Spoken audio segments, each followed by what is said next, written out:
Assalamualaikum warahmatullahi wabarakatuh.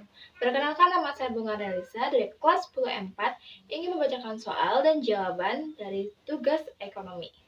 Soal yang pertama, apa pengertian asuransi? Jawabannya, asuransi adalah perjanjian antara dua pihak, yaitu perusahaan asuransi dan pemegang polis, yang menjadi dasar bagi penerimaan premi oleh perusahaan asuransi sebagai imbalan.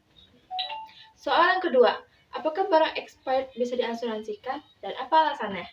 Jawabannya, secara umum, barang yang sudah kadaluarsa atau expired tidak bisa diasuransikan, karena asuransi biasanya berlaku untuk barang yang masih dalam kondisi layak dan aman untuk digunakan.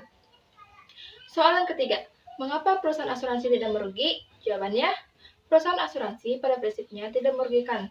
Mereka berfungsi untuk melindungi nasabah dari kerugian finansial akibat risiko tertentu, dengan cara mengalihkan risiko tersebut ke perusahaan asuransi. Soal yang keempat, apa pengertian lembaga pembiayaan? Jawabannya, lembaga pembiayaan adalah badan usaha yang menyediakan dana atau modal kepada individu atau perusahaan untuk mendukung kegiatan ekonomi. Soal yang kelima, apakah barang expired contoh lembaga pembiayaan? Apakah keluargamu atau kenalanmu pernah menggunakannya?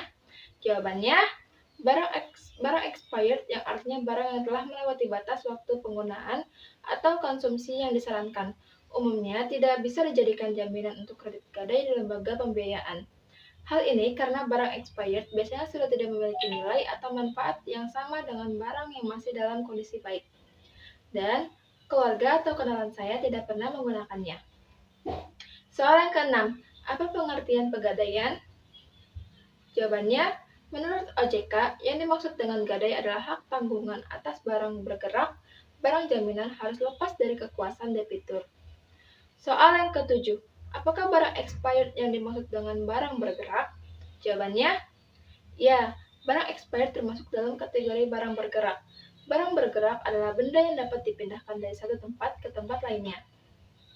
Soal yang ke-8, mengapa perlu ada pegadaian padahal sudah ada bank? Jawabannya, pegadaian dan bank memiliki fungsi yang berbeda, sehingga keduanya dibutuhkan. Pegadaian, sebagai lembaga keuangan dan bank, menawarkan pembiayaan dengan sistem gadai yang lebih mudah dan cepat dibandingkan kredit bank. Pegadaian juga memberikan layanan kepada masyarakat yang mungkin kesulitan mengakses pinjaman bank, seperti mereka yang tidak punya rekening atau tidak memenuhi persyaratan kredit. Soal yang ke-9, apa pengertian dana pensiun? Jawabannya, dana pensiun adalah badan hukum yang mengelola dan menjalankan program yang menjanjikan manfaat pensiun. Soal yang ke-10, jika nanti kamu bukan PNS atau ASN, apa strategimu agar kamu bisa tetap mendapat pensiun dan ceritakan? Jawabannya, jika tidak menjadi PNS atau ASN, ada beberapa strategi yang bisa digunakan untuk tetap mendapatkan pensiun. Salah satunya adalah dengan mengikuti program pensiun yang disediakan oleh perusahaan atau melalui dana pensiun lembaga keuangan. Selain itu, investasi juga menjadi alternatif untuk menyiapkan dana pensiun di masa depan. Sekian dari saya. Wassalamualaikum warahmatullahi wabarakatuh.